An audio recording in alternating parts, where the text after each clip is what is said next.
Welcome guys. Today, I'm going to show you how to delete cache data of RAM.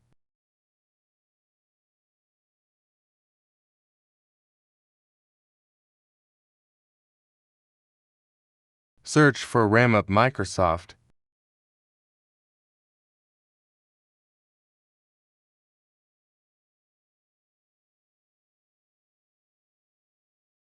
Download the blue link.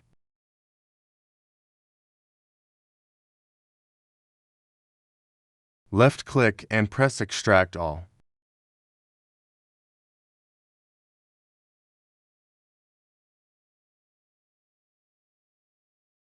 Open RAMMap.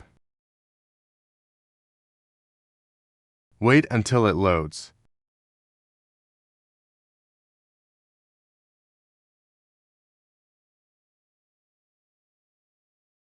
It shows the detailed breakdown of how your RAM is used. Now open Task Manager.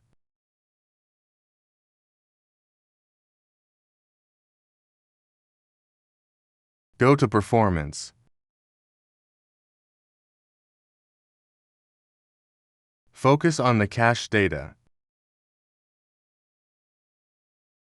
Now click on Empty and select Standby List. See the value dropped. You can use this application to clear cache data of your RAM.